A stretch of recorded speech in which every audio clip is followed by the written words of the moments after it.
The Apartment Gurus podcast is brought to you by Greenlight Equity Group, an apartment acquisitions and holdings firm co-founded by Carl York and Tate Siemer, host of this show. We offer you the opportunity to be an owner of cash-flowing, wealth-growing apartments without the headaches of being a landlord. These assets are recession-resistant, risk-mitigated, offer significant tax advantages, and are a great alternative to the stock market. Ready to check it out? Go to www.investwithgreenlight.com today to book a personal consultation with Carl or Tate. Again, that's investwithgreenlight.com. We look forward to meeting you. Welcome to The Apartment Gurus, where twice a week, host Tate Siemer brings you deep dive interviews with the wisest gurus in the apartment investing industry.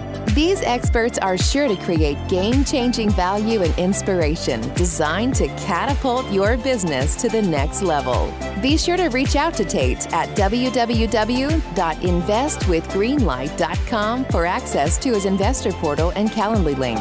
And now, here is Tate Siemer and the Apartment Gurus.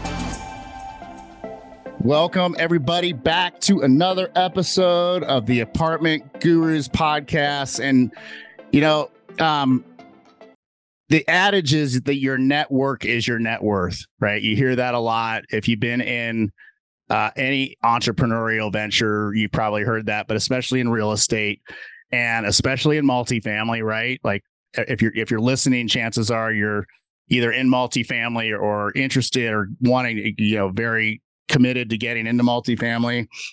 And this whole network thing, guys, this relationship game it's everything. I mean, it is absolutely everything. And the single family world that a lot of us have been in the past in former lives, including myself and my partner, Carl, very transactional space.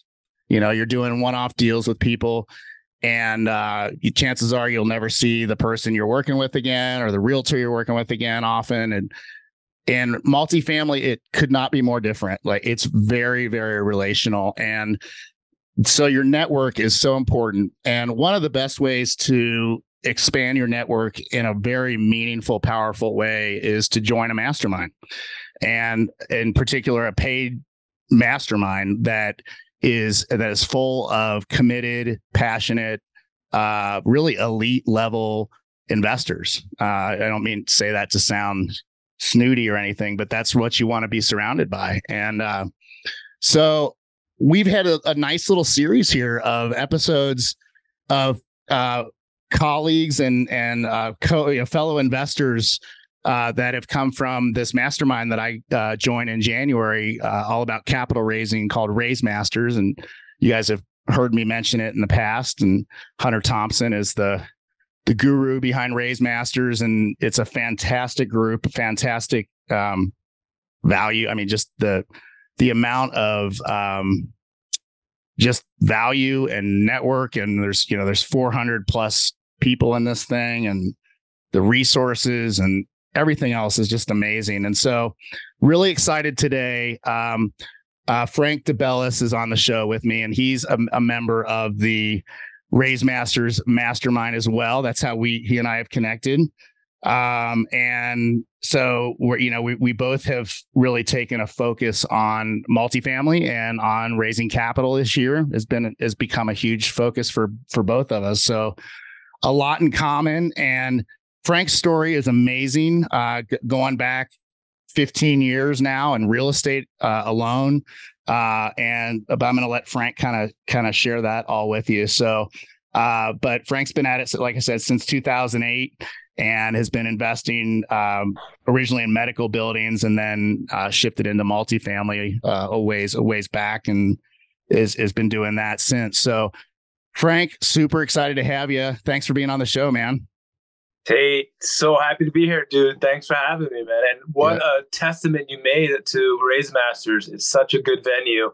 I can only second everything you said. I mean, it's all about the people you surround yourself with, the people that like-minded people, and you hit the nail right on the head there, man. Yeah. And I mean, again, like everything that happens in business in general, but in our business, if you take a step back and look at it objectively, it's like every single little moving part of a deal to get a deal from beginning to end happens inside of conversations with people, inside of relationships. I mean, that's the reality of it. And there's all kinds of technical stuff, due diligence, legal, blah, blah, blah. But all that gets done with other people and inside of relation. I had this coach tell me, I've shared this before, but in 2007, I had a coach tell me, Tate, life's just a series of conversations, man. And like that's really stuck with me. It's like, yeah, everything happens in the context of conversation. And so the more powerful we can all be in our languaging and especially in our communication with other people and with our power team, with our partners, with our potential partners, investors, et cetera, you know, the better off everybody's going to be. And certainly the more successful we'll be in the end. So, Frank, we were talking about a lot of things actually before we started recording, but particularly your story. And I think if it's okay with you, I think we should start there because that really kind of sets the framework for, you know, what you are now and what you're up to these days. And, but you know, you come from a pretty exciting background, pretty exciting world of the New York City restaurant scene, man. That's like the planet's center of like the food scene, right? Like it doesn't get any better than that. It doesn't get any better than that, man. I got the belly to prove it. Yeah, I'll go back. I'm happy to go dive into the history of how I got into real estate. I mean, I grew up in New York City, and my family was in real estate. My dad was a doctor, and he always wanted to give back to the community. And we're talking about the Bronx here, which is one of the 5 boroughs in New York. And now he was a doctor, and he always had an eye for real estate. So the first deal he was trying to make was a medical building in the Bronx. Long and short of it was he got into a fight. He won the deal, got into a fight with the guy over some legal matters. It went to court. My dad won in court. And then instead of just letting it be, his ego got in the way and he had to go back to the guy and rub it in. And the long and short of it was he got shot and he was murdered on the scene of what turned out to be our family's first investment in real estate. Grim, yes, you know, it's, you know, that's everyone has a story how they got into it. And that's kind of how our family got started. My mom, bless her heart, you know, she did what she could and she took that medical building, which we ultimately got, and she grew that 5 times. Wow. Wow. It's amazing. Yeah. And she, you know, she kind of guarded us. You know, we always wanted to be in real estate, but she didn't want us to get into real estate because where the properties were was the scene of the crime of our father's death. So I can't fault her for that, you know, but what happened was, you know, life got lifey, as we say. And in 2008, me and my sister had to kind of jump in. You know, my mother had over leveraged the properties. We were in red. We had squatters, and me and my sister really just joined in at that time. I was in my early 20s, and we just rolled up our sleeves. And you know, the market in 2008 wasn't ideal to be entering into real estate. Well, I guess you could say it was ideal if you had money to invest, but we were just new and green. Yeah. And not only, I mean, if you had money to invest and you had the ability and the like money and knowledge and experience to like get through the next 4 to 5 years before things started growing again. Cause you know, between 08 and 13 were like dead flat years. It was crazy. Yeah. You know, I did a short stint during that time in commercial real estate. As a cold calling in the basement of a real estate firm. And, you know, I had landlords telling me, "Don't call me. What are you doing? Do you know what's going on?" So that was kind of my introduction. But what we did is we were able to unload those assets in the Bronx. We were fortunate enough to find a buyer. We unloaded them. We paid off the debt, and then we rolled that into multifamily. Now, multifamily, we bought 2 properties right off the bat. It was, you know, mixed use in Brooklyn and in Harlem.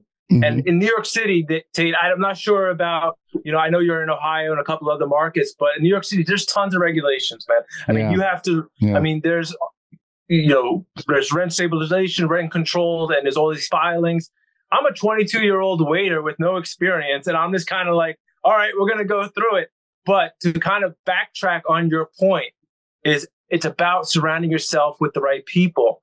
I was a broker, not making any money at that time, but the head of my company kind of took me under his wing and he said, "Listen, this is what you guys got to do. This is who you should talk to. This is a broker you should deal with." You know, and it's funny how life puts you in those right situations. And we kind of learned, and we, you know, it took us a little bit of time, but we learned. And fortunately, since then we've grown exponentially throughout New York City, up into the Hudson Valley. And it's been, in hindsight, it's been pretty great indeed.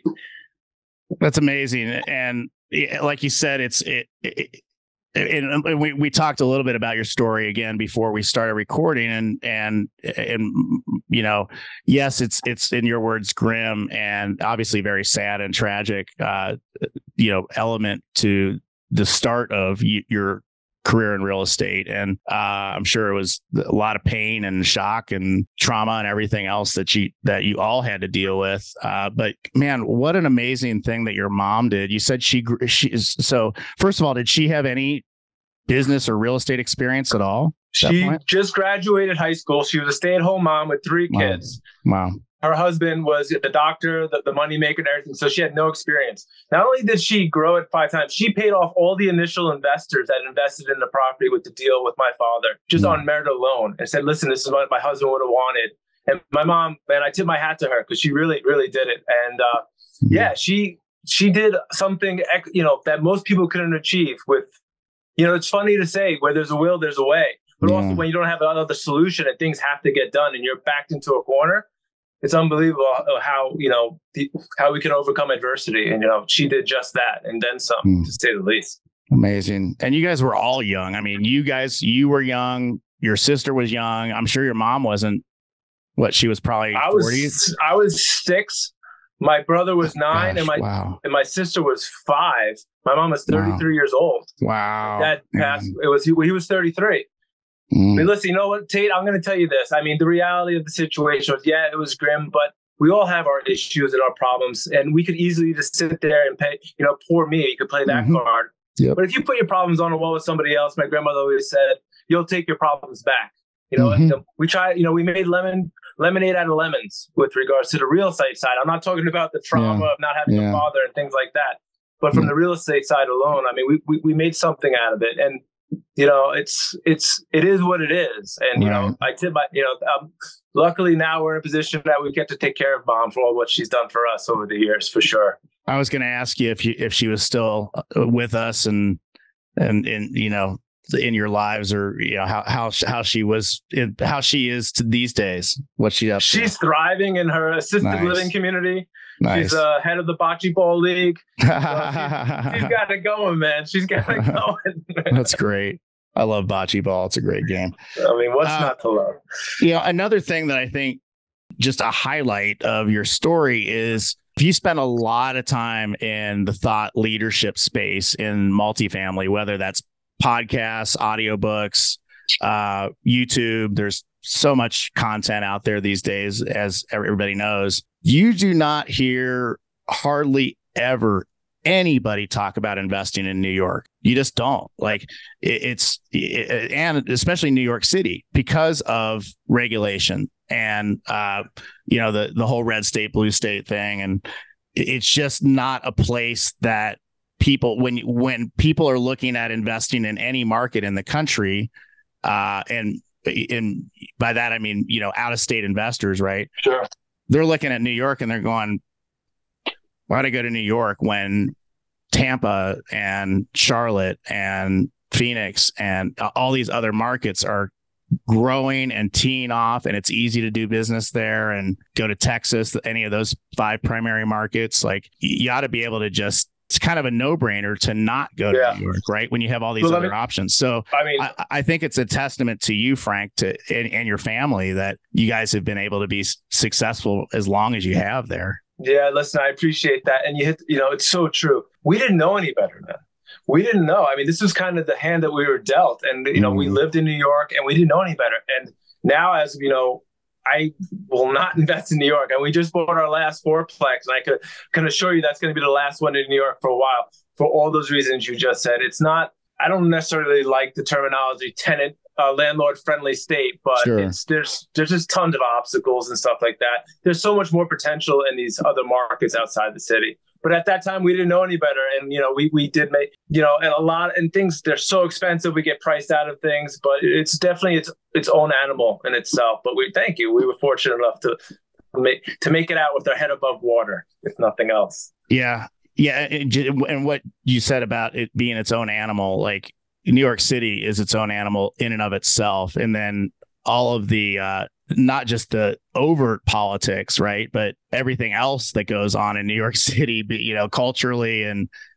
economically, and, when it comes to things that aren't necessarily above grade, legally speaking. And I mean, you gotta know how to play all those games, right? I would think that's just, you got to know how to play all the games. And I'll tell you, I was in the restaurant industry as well for 20 plus years, an owner operator in a restaurant. And just to that, I mean, you got to know how to play the games. And there's definitely, I mean, politics gets involved, but it certainly beats to its own drum. But listen, I am a byproduct of that, and sometimes I do have. When I leave the city, I'm like, oh man, I got to remember, I got to slow it down a little bit. But it's I think it's set me up as a platform, really. Like, not to be cliche, but if you could get it done there, it's really you're setting yourself up for success elsewhere. Not even in real estate, but I just think in general. Yeah. Like you can't own a restaurant on the island of Manhattan and not be really, really good at what you do, or anything else in that city, right? Like, because you'll get eaten alive in a week. Like, you'll be done.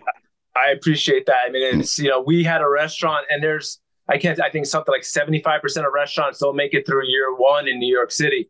And we were able, we thrived. We paid off our investors in 18 months with a restaurant bar right in Union Square.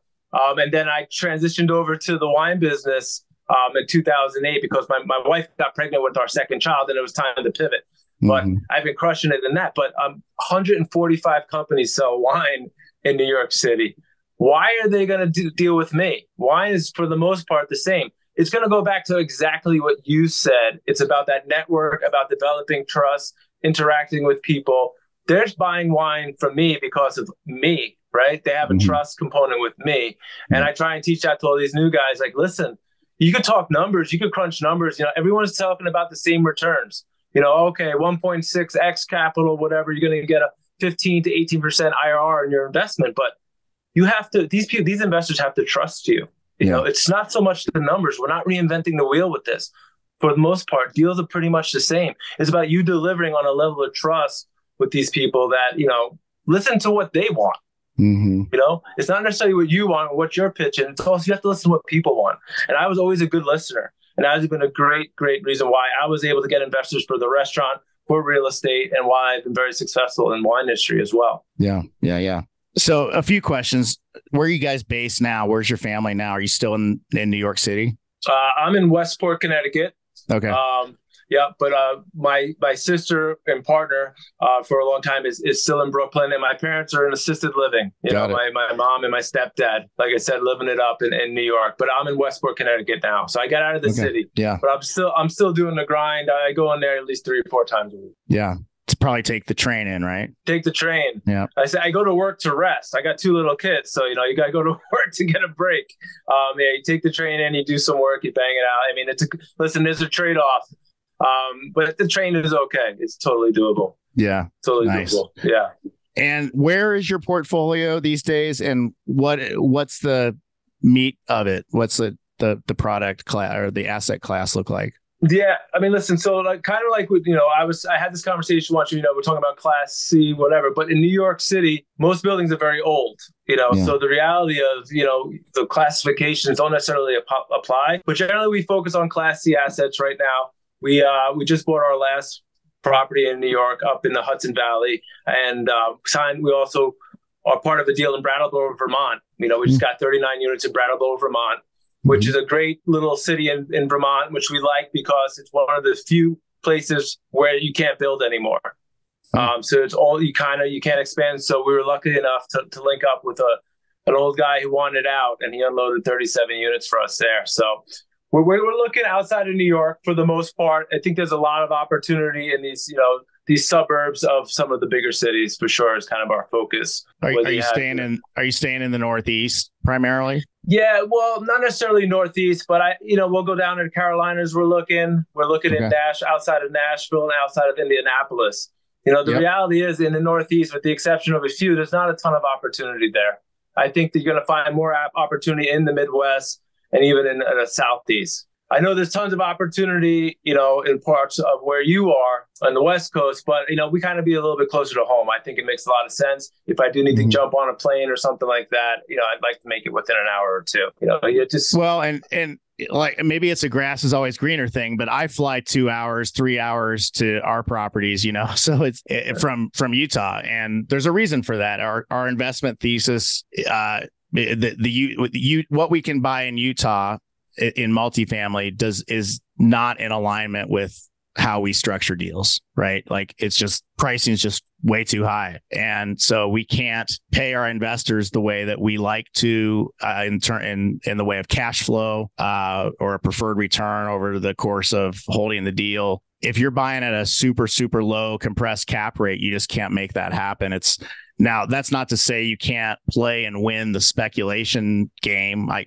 I'm probably, that's maybe a little harsh, but you know, buying places, putting a lot of cash into the purchase, buying places, maybe breaking even because you got a lot of equity in it, and then riding the appreciation. And you know, in markets like Boise, Utah, Phoenix, you know, there's pretty much any of the Denver, obviously, like any of the big Western metro areas, you can do that and probably almost certainly do well. I mean, the upside of Denver's huge. The upside of Salt Lake is huge. Like, but that's not when we got into this space, and I was mentored by Corey Peterson, amongst other people, and lots of books and podcasts and audiobooks, et cetera.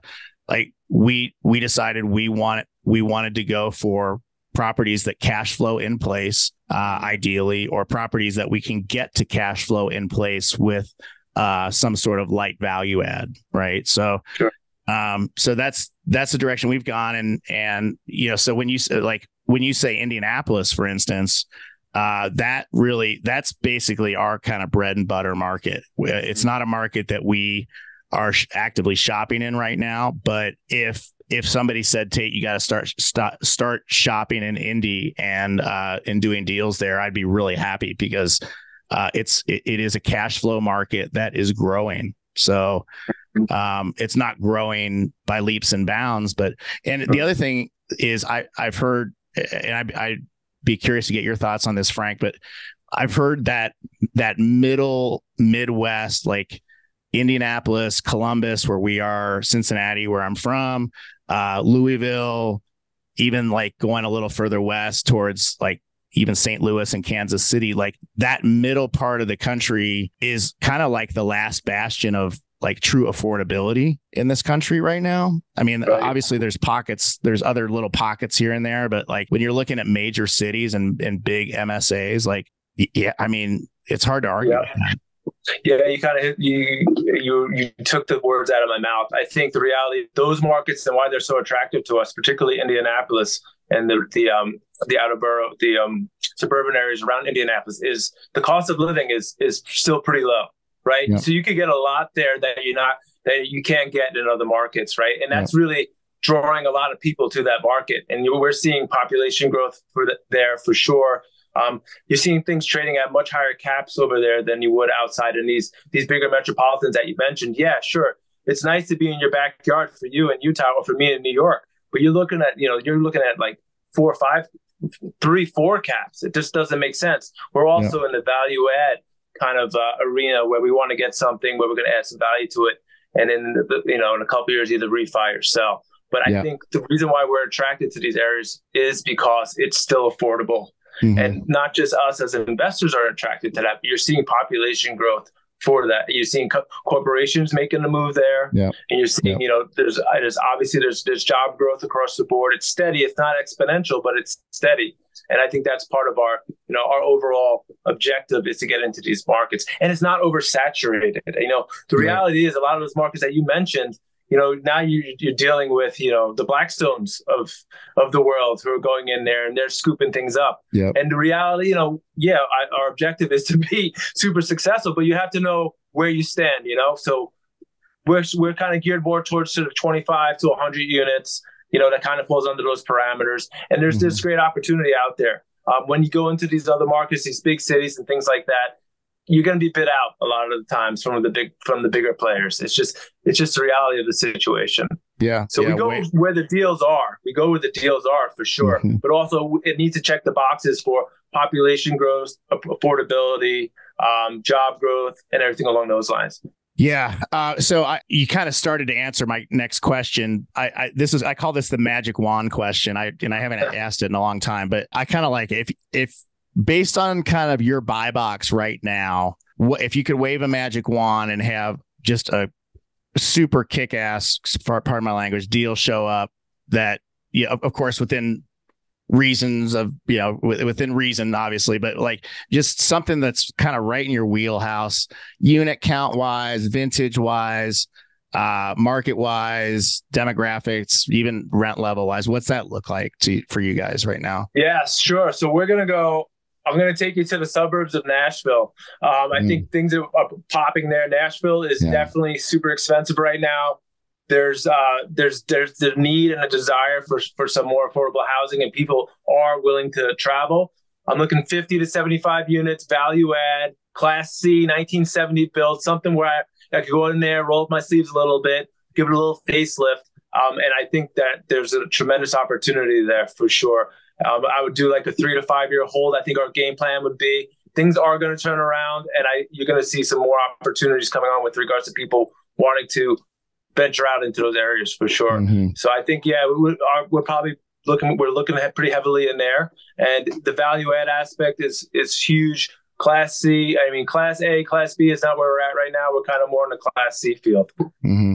Well, yeah, just to drill down on that for a sec, because I've got a few questions about that. No, I guess number one is just kind of begs the question of why. What's the thought behind going after Class C and not the Bs and As?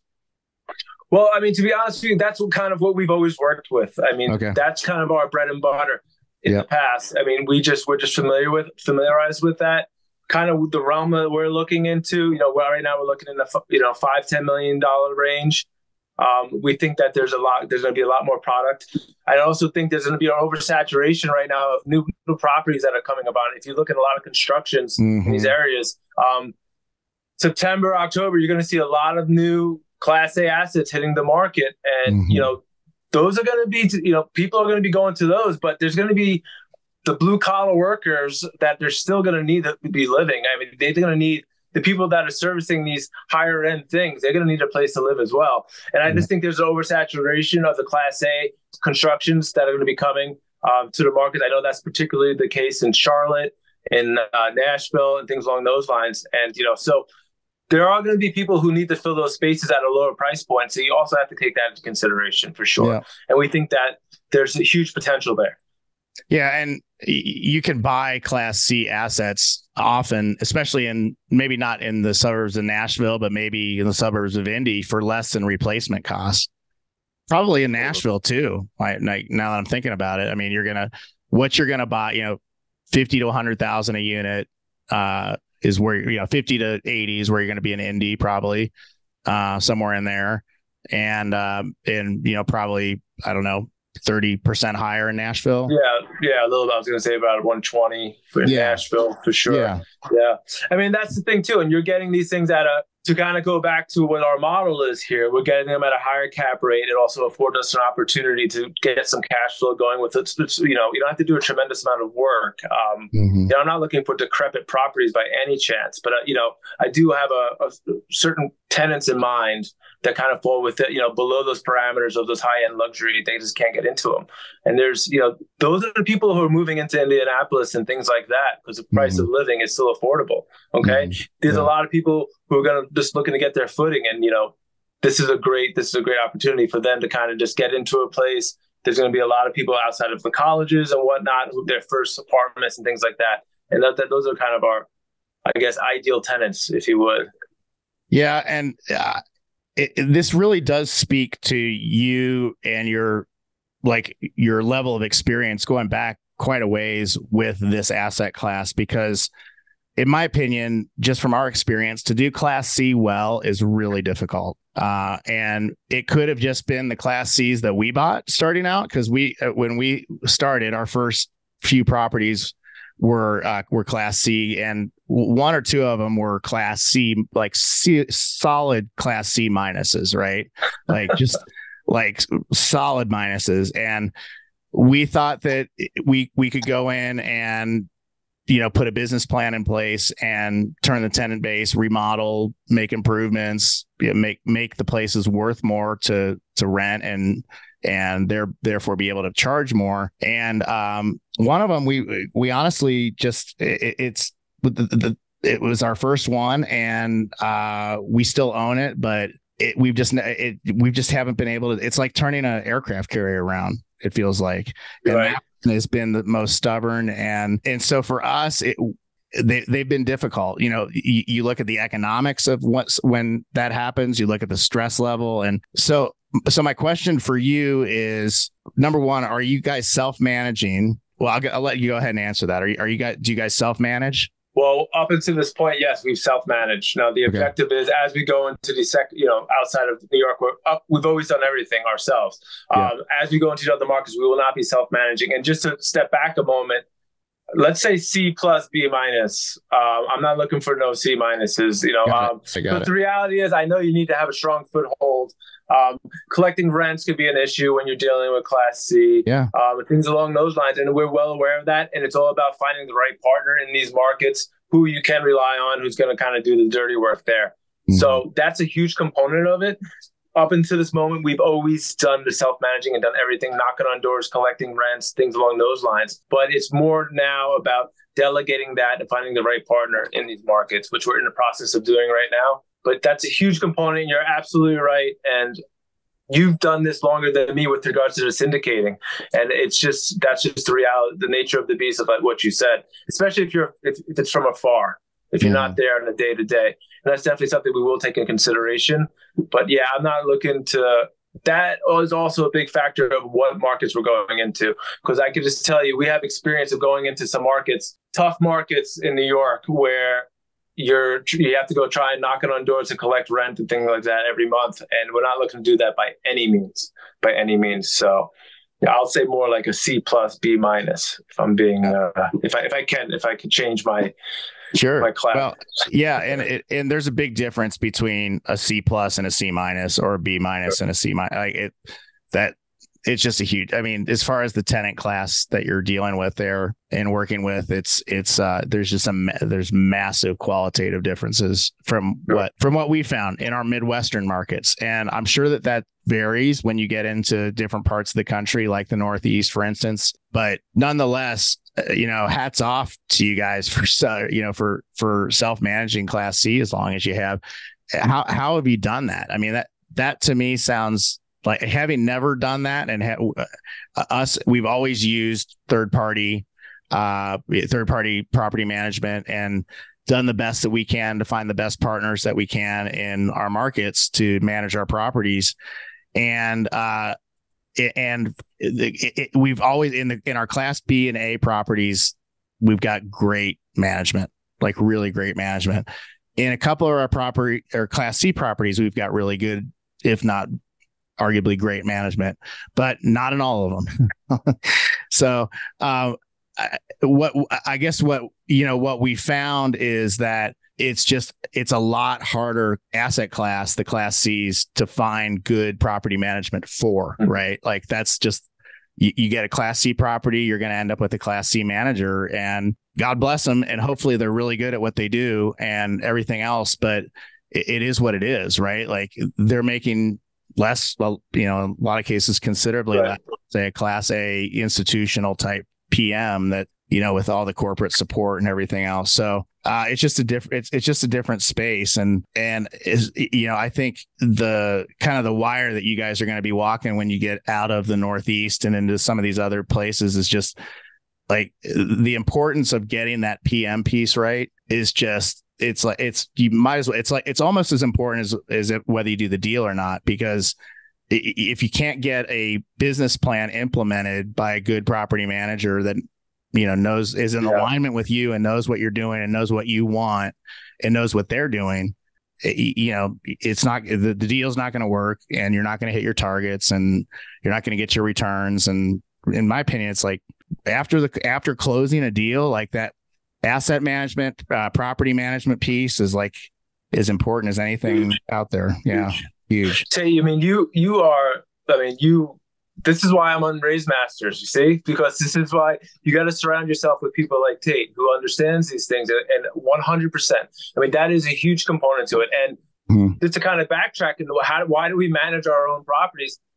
When we got involved in the medical buildings, the management company that was running the properties for my mother was taking advantage of her financially. They were neglecting the buildings. We had squatters there. Me and my sister vowed that we're not going to let this happen. We're going to do it all our own.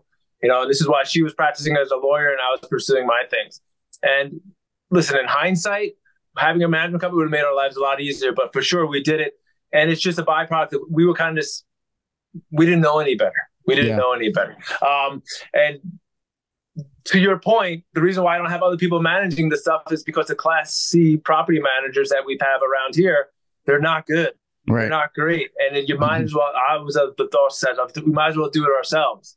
But I'm getting away from that because now it's less about, how am I going to do this? About who can I delegate this to? And for sure, we want to just find the right property managers. And then, so that's our network, right? That's why I'm at the RaiseMasters. So I'm going to say, hey, I'm going to, I have a deal over here. Do you guys have any good property managers that you could recommend? That's a great place to start, right? And then I get a list of property managers, so people who have been in the know in the market, and then I'll fly there and I'll start doing the interview process and so on and so forth. I mean, the reality is, failure to prepare is preparing to fail, which is really what it comes down to. So we were not going to jump at things unless we know with these markets that we have the team in place, because it doesn't make sense otherwise, right? We're definitely setting ourselves up for failure. You know, and then you have to lean on people who have been there, done that. And it's all about also being okay, not knowing, and being okay asking for help, because there's a lot of people out there that want to help you. And it's so important, put yourself out there, be uncomfortable, being uncomfortable and asking for help. Right. And that's just the reality of it. And 100%, when we find these markets and we kind of narrow it down and we want to go ahead, first place I'm going is to my network. Hey, I'm going into this market. You guys got any suggestions? Yeah, I guarantee we'll get some. And then it's on me to kind of do the grunt work for sure. Yeah. Yeah. So a little takeaway there for you listeners, Frank just kind of illustrated the point of when you are going into into a new market. So, when I coach my one-on-one coaching clients and my mastermind clients members, we talk about going into a new market just because we like the market, we like the economics, we like the job scene and population growth and et cetera, affordability. One of the very first things you want to do when you're kind of quote unquote setting up shop is get really ideal. I think one great property manager. I mean, you're going to have to go through some to get to that one great one, in my opinion.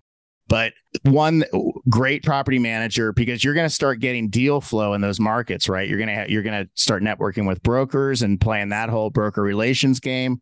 And then they're going to start slinging you deals and you're going to start underwriting. And then you're going to need help with things like rent comps and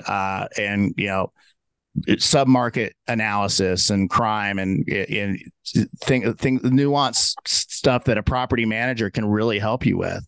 So having a PM in your corner for when you are actually in the shopping process before you've even gotten a deal, I think is incredibly important, because amongst other things, your target rents, and we can talk about this in another episode when we're talking more underwriting, but what you are deciphering as your target rents in your underwriting, in your pro forma looking forward over the next, 3, 5, 7, 10 years, those target rents are everything, guys. And the difference of $50, $25, the wrong direction or the right direction or whatever, will change the returns and the metrics on a deal in a New York minute. So no pun intended there, by the way. That just came out. But anyway, it's just a massively important thing. And to have an expert that's, I've got, a property manager can say, look, I've got a similar property a mile away. We've been charging $750. And I really think we could be up closer to $8. And that sort of information when you're comping a property and doing that rent comp analysis is just gold, and it'll save you from great trouble and hopefully point you in the direction of great success. So, yeah. And if I can just chime in on that, I mean, you make a great point. And also I would say for people getting started, one lesson you need to learn is brokers want to sell the deal. So they're going to inflate things a little bit, especially in the get-go when you don't have to do relationships with people, with a broker per se. They're going to inflate numbers and you can't necessarily rely on that. So that's where you really do need that property manager in place where you can say is, hey, can I get X and X, this amount in rent in this area and so on and so forth. So 100% what you said is very true. So he's dropping gold out here, people. We're dropping it together, Frank. There you go. We're tag team in this. We're singing a duet here, man. So I'd be remiss not to touch quickly on raising capital before we wrap up. I'm curious what RaiseMasters has brought to you and your world and your in terms of raising capital and things you're doing now that maybe you weren't doing a year ago or 2 years ago in that space. Yeah, sure. I mean, one of them is going on podcasts. Really? That's the reality. You really have to get yourself out there. And RaiseMasters has really taught me just that. You obviously hopefully everyone can raise some money from friends and family, right? But that well is going to run dry pretty quick. So the best way to get out there is really kind of get out there, get your word out there, develop a website, get on the podcast, really do social media. There's just so many tools out there at our disposal that we have to take advantage of. For sure. And I've learned that in RaiseMasters. And I think RaiseMasters, although I've kind of knew this prior, we touched upon it, with regards to people investing, they're investing in you. Yeah. Okay. They're investing in the deal, but at the end of the day, they could invest in other people's deals. Mm-hmm. They're going to invest in you. And it's what you bring to the table is transparency, honesty, right? Grit. And these are things that, real investors are going to pick up on. You can't fake it. Maybe you'll fake it for a minute, but the truth will come out. I mean, I am 100% from whenever I start off and say, listen, transparency is key with me from both ends, and I expect that just from the people who are investing with me as much as I will give them 100% transparency for where I'm coming from. So those are things that are really important. You have to be honest with your investors for sure. And just know that they're investing with you. They're investing with Tate. They're investing with Frank. It's more us and our story and the level of trust that we give them for their investments, because everyone's, we're all kind of selling the same thing here at the end of the day. It's just a matter of who the individual is and whether there's a level of trust there. Right. For sure. I love it. I think that's just a perfect, succinct statement on raising capital. You may have done this even before RaiseMasters, but your I call it your flywheel, your click magnet, landing page, CRM integration, auto drip email campaigns, all that stuff. Like, have you been working on that this year? So, yeah, we've done it all. I mean, we're working on it. And, the reality is, RaiseMasters, from setting up the website, from getting, active campaign and things along those lines, there's so many tools to get you there. And yeah, we've been working on it. I actually hired virtual assistants to help me with this because RaiseMasters just taught me something else. Stop trying to do everything yourself. The reality is to delegate these things to people who are actually more qualified, better, so that you can focus on the things that you're really good at. Right? Going out there, finding the deals, interacting with people, developing a level of interest. So yeah, the drip campaigns and things like that, I have my virtual assistant working on that. But yeah, it's super important. All these things are super important. And these are things I did not know, to your point, a year ago. These are things I learned very quickly. Yeah. And it's just unbelievable. Yeah. So it is I would urge people who are interested in doing just that, becoming part of a master group, surrounding yourself with people who are where you want to be down the road. And it's unbelievable how much you're going to learn, or how many doors are actually going to be open through that networking, that community that you become part of. Just, you could attest. there's countless deals. Everything we need is right at our fingertip. Yeah. I've always said that. Certainly from day one in multifamily, like everything that you need to do a deal is in your network. The deal itself, the money, the lender or the broker, the mortgage broker, your investors, your power team, your attorneys, et cetera, like property manager, like, again, just kind of full circle, right? Like it's all in your network. And you look at when you have, I have multifamily Octane. A lot of listeners have heard of that or in it or know of it. which is my mastermind.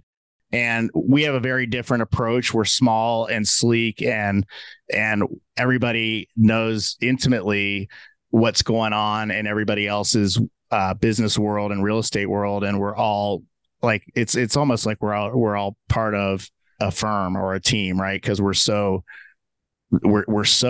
in touch. You don't get that with a huge mastermind, right? Like a 430 member RaiseMasters.